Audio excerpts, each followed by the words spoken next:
Welcome to ABC Campus. Our subject is CAF 3 Business Law, chapter number 7, specific types of contract, and 11th video on pledge from ICAF Study Text 2020, and I am your facilitator Kashif Adil.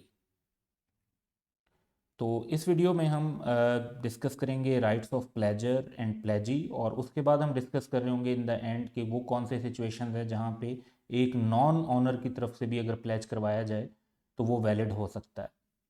तो इसमें हम जो है baler और बेली के rights को focus नहीं कर रहे होंगे, सिर्फ प्लेजर और प्लेजी के राइट्स को फोकस कर रहे होंगे, क्योंकि बेलर और बेली के राइट्स जो हैं वो करंट सिलेबस का पार्ट नहीं है। तो सबसे पहले हम राइट्स ऑफ प्लेजर को देखते हैं, यानी जिसने अपनी गुड्स सिक्योरिटी के तौर पर आगे दी होती हैं।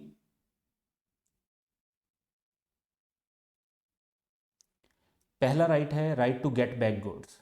तो बेलमेंट के कॉन्ट्रैक्ट में भी यही होता है कि गुड्स ने वापस होना होता है। इसी तरह प्लेज के कॉन्ट्रैक्ट में भी जब प्रॉमिस परफॉर्म हो जाए और लोन और इंटरेस्ट की रीपेमेंट हो जाए तो फिर पार्टनर जो है उसका ये राइट है कि जो गुड्स प्लेज करवाई गई थी वो उसको वापस मिल जाए। वो इंटाइटल्ड है to get back those goods. Second right है right to redeem debt. If the partner makes default in payment of the debt और performance of the promise at a stipulated time, अब यानी डिफॉल्ट हो गया, he may still redeem the goods pledged at any subsequent time before the actual sale.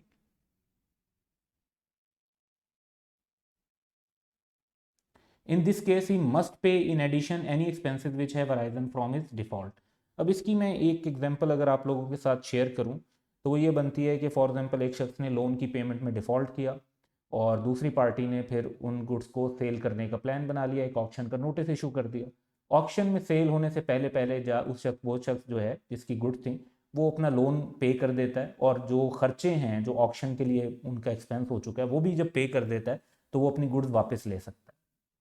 तो cell होने से पहले तक भी उसका राइट है कि वो अपनी गुड्स वापस ले सकता है, लेकिन उसके लिए उसे लोन भी पे करना पड़ेगा अपना, और जो एडिशनल एक्सपेंसेस अराइज हो गए हैं इसके डिफ़ॉल्ट की वजह से वो भी उसको देने पड़ेंगे।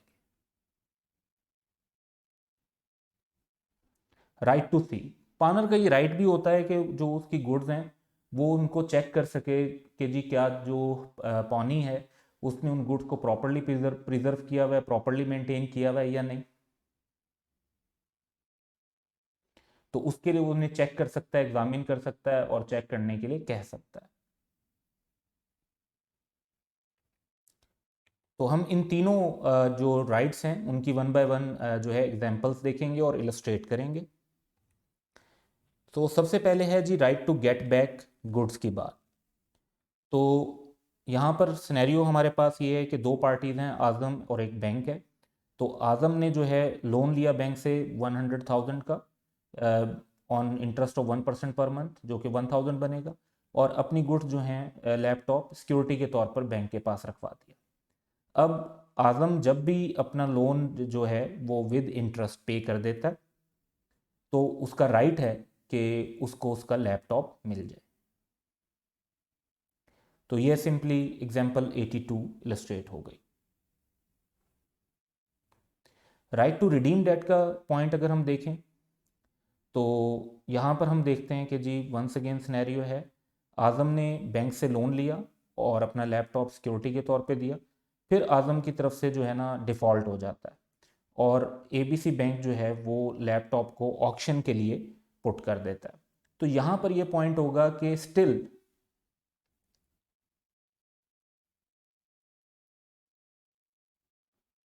बिफोर द ऑक्शन आजम मे पे the amount and get back his laptop. तो अमाउंट पे कर दे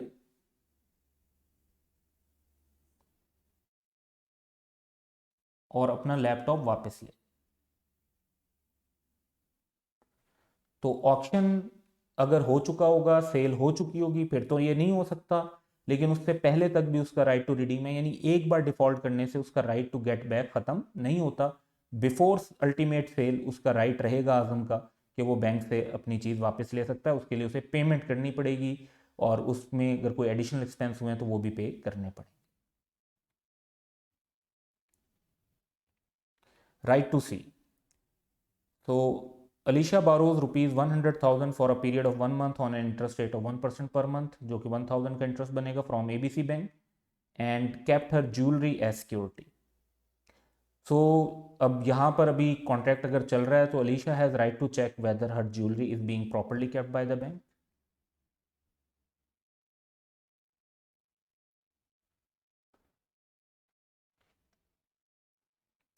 तो ये 3 राइट्स थे एक प्लेजर के, ऑनर के, जो हमने डिस्कस किए विद एग्जांपल्स। अब राइट्स ऑफ प्लेजी देखते हैं कि वो राइट्स क्या हैं, और बेसिकली देयर आर 5 राइट्स।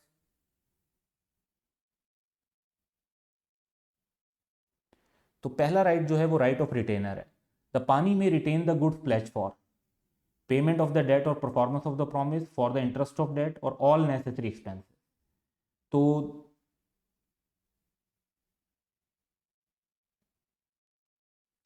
अगर ओरिजिनल लोन वापस भी कर दिया गया और अभी इंटरेस्ट के पैसे रहते हैं तो वो चीज़ें वापस करने से इनकार कर सकता है, वो चीज़ें रिटेन रख सकता है तब तक। तो उसका राइट है कि जब तक उसका डेट पे हो जाए, इंटरेस्ट भी पे हो जाए, और कोई और जो एडिशनल नेसेसरी एक्सपेंस हो, जब तक वो पे ना हो जाए तो वो अपने पास चीज़ें रिटेन कर सकता है। और जब ये तीनों चीज़ें पे हो जाएं तो फिर उसका राइट ऑफ रिटेनरशिप रहेगा ही नहीं, कोई लॉजिक ही नहीं बनती, फिर उसे चीज़ें वापस करनी होंगी। सेकेंड है right of retainer for other advances. ये राइट ऑफ रिटेनर का ही सब पॉइंट भी आप कह सकते हैं। तो प्रिजम्पशन ये होती है कि अगर कोई गुड्स जो हैं वो प्लेज की गई हैं और उनके अगेंस्ट लोन लिया गया और फिर लोन जो है वो चलता रहता है, आगे भी मजीद एडवांसेस और डेट्स चलते रहते हैं, तो वो जो गुड्स हैं वो तमाम एडवांसेस के लिए सिक्योरिटी होंगी। लेकिन अगर ये होता है कि हर ट्रांजेक्शन के लिए अलग प्लेज किया जाता है तो फिर ये प्रिजम्पशन अप्लाई नहीं होगी, फिर हर ट्रांजेक्शन जैसे जैसे सेटल होती जाएगी तो उससे रिलेटेड गुड्स को वापस करना होगा। It is the presumption that when the pani lends money to the same paner after the date of the pledge, the right of the retainer of the pledge good extends to subsequent advances also, unless otherwise agreed upon. अब scenarios करते हुए unless को बहुत focus करना पड़ेगा आपको कि unless वाली सिचुएशन ना हो। If the goods are separately secured तो ये प्रिजम्पशन प्रिवेल नहीं करेगी, क्योंकि अगर हर ट्रांजैक्शन के लिए गुड्स सेपरेटली सिक्योर की जाती हैं तो फिर इसका मतलब है कि हर ट्रांजैक्शन सेपरेट है और सब्सिक्वेंट एडवांसेस के लिए प्लेज कंटिन्यू नहीं करेगा। फिर है जी right to extraordinary expenses. तो पानी इंटाइटल्ड है कि अगर वो कोई गुड्स को प्रिजर्व करने के लिए एक्स्ट्रा ऑर्डनरी एक्सपेंस इनकर करता है तो फिर वो राइट रखता है कि वो उसका क्लेम कर सकता है।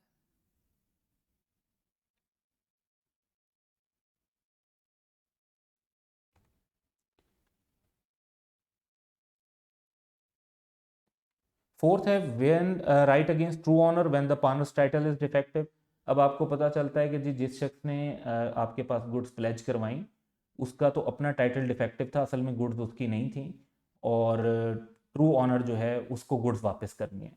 लेकिन आप ट्रू ऑनर को भी कह सकते हैं कि भी जब आप पैसे दे देंगे तो फिर आप अपनी गुड्स वापस ले सकते हैं, बाद में आप पैसे उस शख्स से रिकवर कर लें जिसने आपसे अनलॉफुली गुड्स लेकर आगे प्लेज करवा ली थी।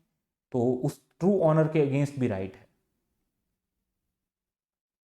When the pawnee has obtained possession of the goods pledged by him under a voidable contract,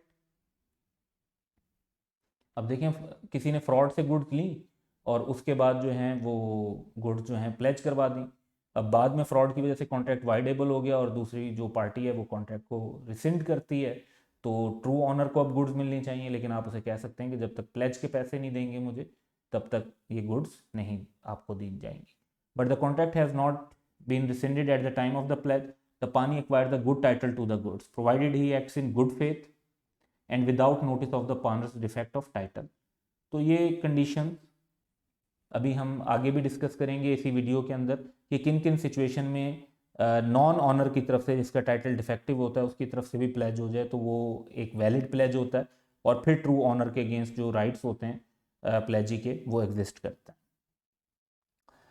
rights where pawner makes default.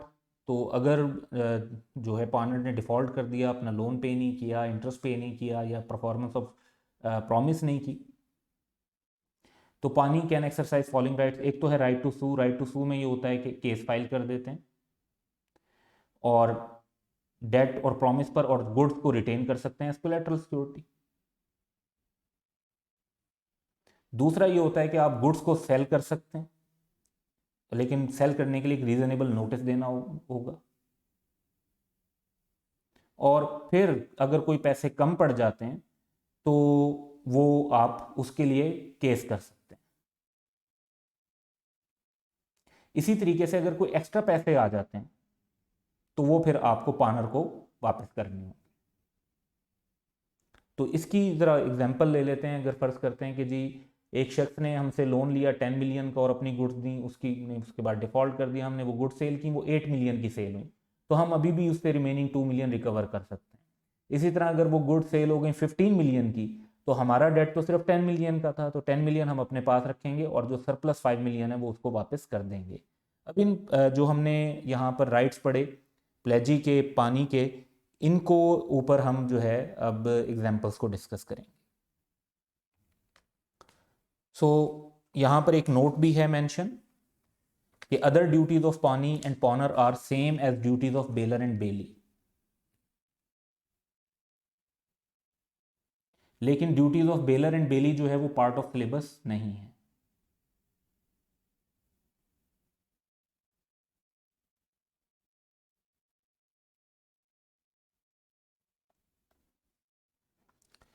सो यहाँ पर है जी, आजम ने 100,000 बोरो किए फॉर 1 मंथ और उसके अगेंस्ट अपना लैपटॉप सिक्योरिटी के तौर पर दिया। तो एबीसी बैंक का राइट है जब तक कि उनकी लोन अमाउंट वापस नहीं कर दी जाती, इसे राइट टू रिटेन कहते हैं।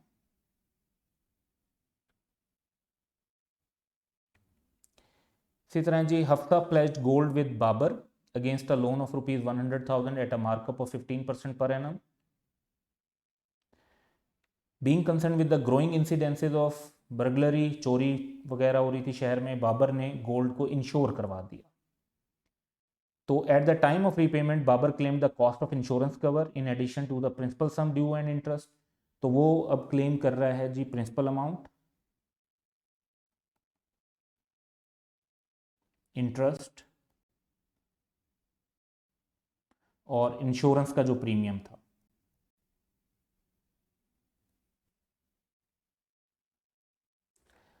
और अगर देखा जाए तो काफ़ी रीज़नेबल है इंश्योरेंस करवाना, क्योंकि सिचुएशन ऐसी थी कि नुकसान हो जाता, दोनों के लिए फिर वो नुकसान की बात होती, तो वो प्रिंसिपल भी क्लेम कर सकता है, इंटरेस्ट भी क्लेम कर सकता है और इंश्योरेंस चार्जेस भी क्लेम कर सकता है। तो this is was right to extra ordinary expenses for the preservation of the goods. Then है right against true owner when the partner's title is defective. इसकी एग्जांपल है, तो Azam purchased a ring from Babar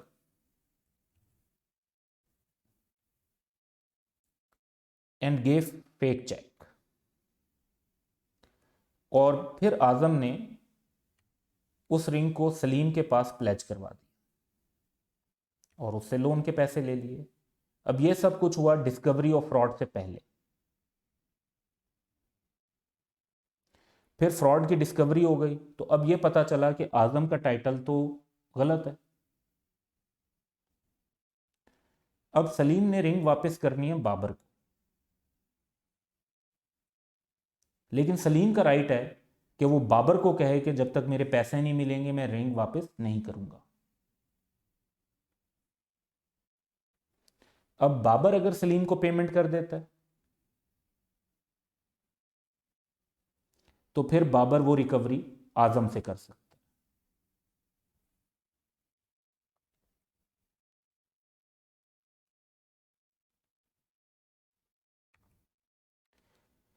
So rights where partner makes default, ABC Bank granted a loan of rupees 10 million to XYZ Limited against the pledge of shares of a listed company. XYZ Limited defaulted on repayment of the loan the market value of the share eight the time of default was ₹9 million. तो अब दो चीज़ें होती हैं, एक तो ये कि राइट टू सू है, दूसरा राइट टू सेल है।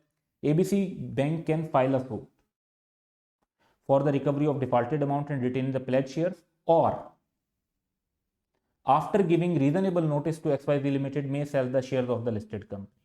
अब उन शेयर्स की जो वैल्यू है वो 9 मिलियन, सो लोन जो था वो 10 मिलियन का था और रिकवरी हुई 9 मिलियन की। तो रिमेनिंग 1 मिलियन जो है वो रिकवर किए जा सकते हैं फ्रॉम XYZ लिमिटेड, क्योंकि 10 में से 9 मिलियन सेल करके मिल गए और बाकी जो हैं वो उसके लिए रिकवरी हो सकती है।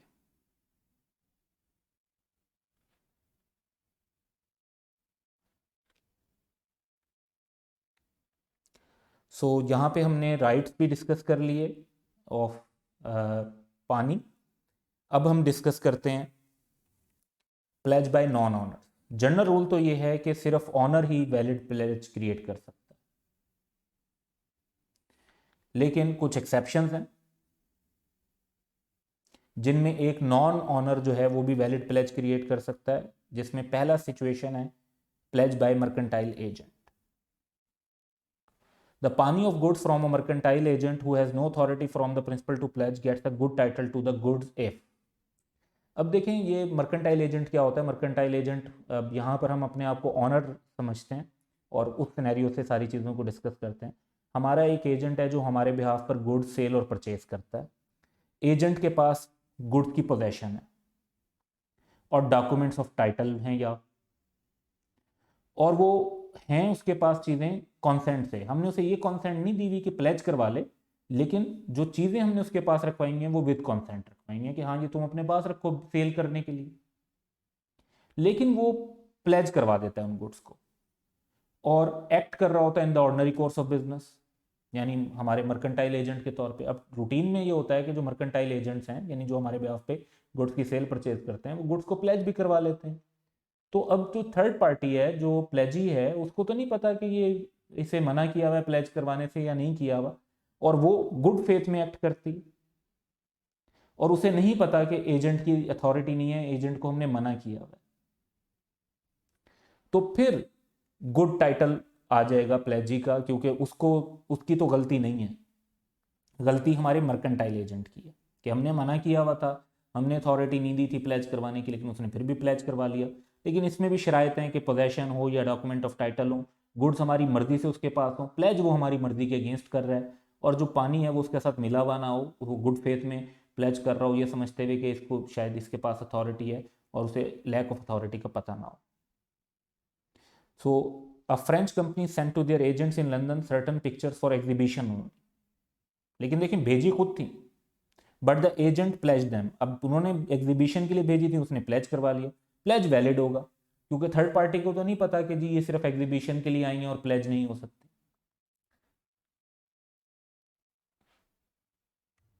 सेकंड सिचुएशन है pledge by person in possession under voidable contract. अब वाइडेबल कॉन्ट्रैक्ट जो है वो fraud, misrepresentation, coercion, undue influence, in different situations में जो है वो एक वाइडेबल कॉन्ट्रैक्ट अक्सर होता है। Where a person has obtained possession of the goods under a voidable contract and he pledges those goods before the contract has been rescinded, यानी contract के कैंसिल होने से पहले। The pawnee of such goods acquired a good title, provide the pawnee acts in good faith and without notice of defect of title. तो once again यहाँ पे प्लेजी का कसूर तो नहीं है, उसे तो नहीं पता था कि ये जो कॉन्ट्रैक्ट है ये वाइडेबल है या इस कॉन्ट्रैक्ट ने अल्टीमेटली कैंसिल हो जाना है। तो अगर without knowledge of the issue वो प्लेज कर लेता है तो उसने गुड फेथ में प्लेज किया है और ऐसा प्लेज वैलिड होगा। तो यहाँ पर हम इसकी एग्जांपल पढ़ते हैं। Altaf purchases a piano from Haris by fraud. Altaf has a voidable title to the goods, before Haris rescinds the contract Altaf pledges the piano. And now before is very important. Altaf pledges the piano to Farooq, who acted in good faith and is ignorant of the fraud. तो ये भी एक valid pledge होगा।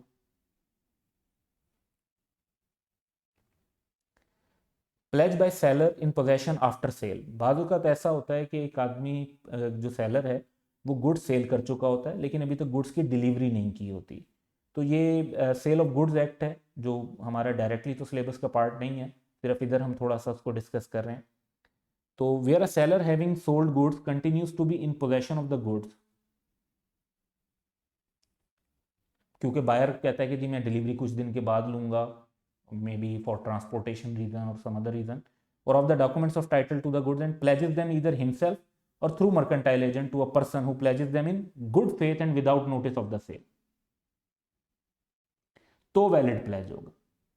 तमाम scenario में आप अगर notice करें तो गुड फेथ और lack of notice of problem कि पता ना हो कि प्रॉब्लमेटिक इशू क्या है बीच में, और गुड फेथ के अंदर जब काम हो रहा होगा तो फिर ही वैलिड प्लेज कंसीडर होगा। तो सिनेरियो देखते हैं। Arjuman sell certain goods to Khurram and promises to deliver the goods the next day. अब देखें सेल कर दी थी गुड्स लेकिन अगले दिन डिलीवर करनी थी। Before delivery Arjuman pledges the goods with Jahan who acts in good faith and without notice of the prior sale to Khurram. उसे पता नहीं था कि ये गुड्स खुर्रम को सेल हो चुकी हैं। तो गुड फेथ में अगर एक प्लेज का कॉन्टैक्ट किया गया तो वो वैलिड प्लेज होगा।